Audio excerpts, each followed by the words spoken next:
Hey everybody, today we're going to talk about what's inside of a sniper. Seems to be a lot of interest in what's going on in here. Rather than take yours apart, I'll take mine apart and you can see.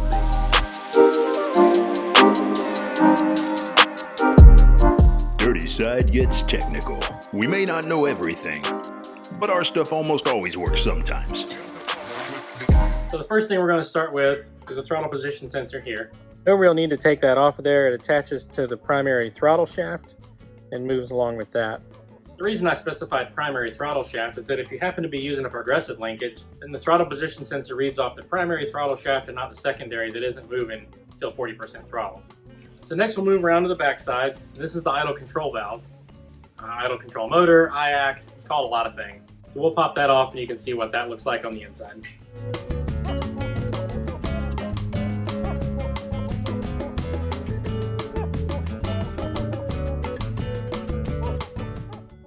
So what you can see here is when you turn the key on, before you start the engine, this plunger extends all the way out and touches the surface inside.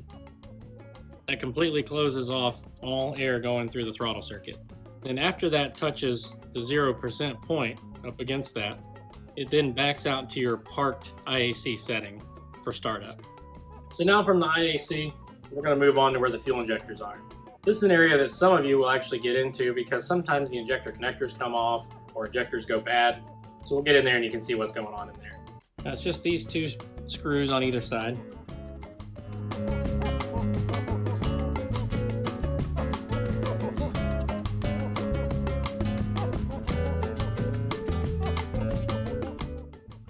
Now at this point, once the screws are out, the injectors bridge the gap between this piece and this piece, held in just by O-rings, so you can just pull it apart.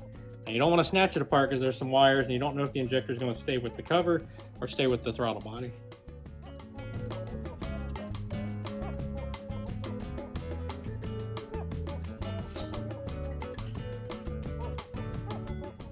So in this case, they stayed with the cover, so we'll pop them out of the cover.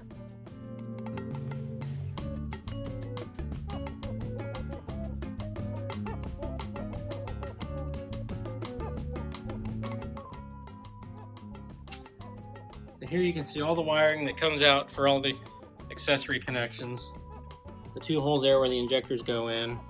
And these are the injectors themselves. Now these are the connectors that everybody complains about. And what a lot of people do just to be sure that they stay secure is put a zip tie around here to keep them on. So now we'll take the other side off.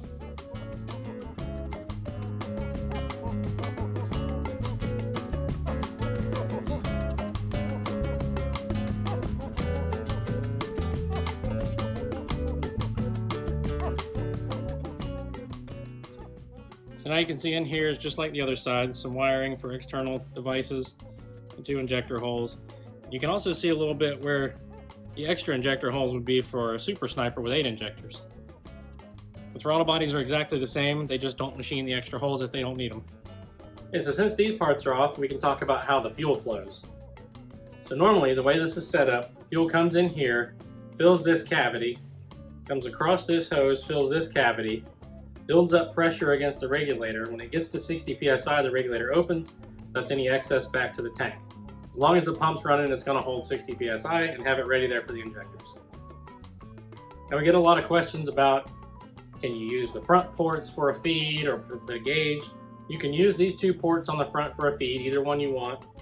You just move the plug in place of the fitting, move the fitting to where you want the inlet, and it'll all work the same. It'll fill this whole thing with fuel. If you want to put a gauge on either of these ports, you can do that also. Now, if you're running one of the OE tank modules that has the built-in regulator, then you remove this fitting and put a plug in there. That lets all of this still fill up with fuel, but can't come out here to return back to the tank.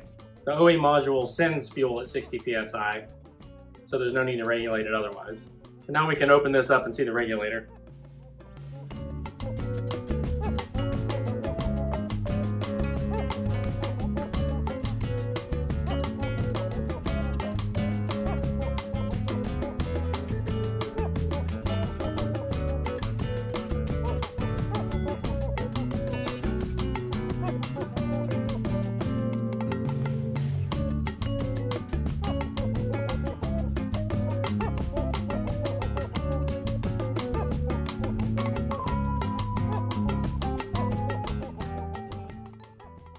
you do want to be careful removing and installing these. The spring inside pushes up against this back housing here, and it's pretty thin sheet metal, so if you push that in or out, it's going to change the calibration of the regulator. Now you can see there's not much in here. Fuel just goes through that little screen to protect the regulator, and then back to your tank. Now if you notice that there's an O-ring right here, that's beneficial for turbo guys. If you have a turbo setup that's blowing through your sniper, you can remove that regulator, put this cover back on, use a remote mounted regulator that's boost referenced.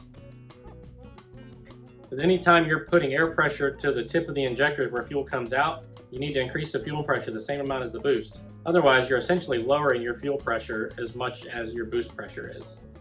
So now we can get into the ECU, and that's about the last part of this thing.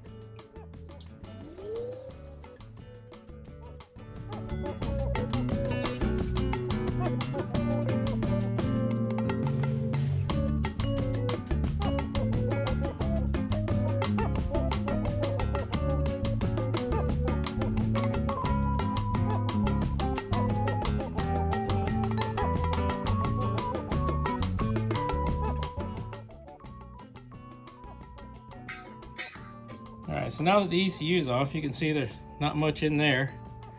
Here's the ECU. So this is the intake temperature sensor made into the ECU and can't be changed.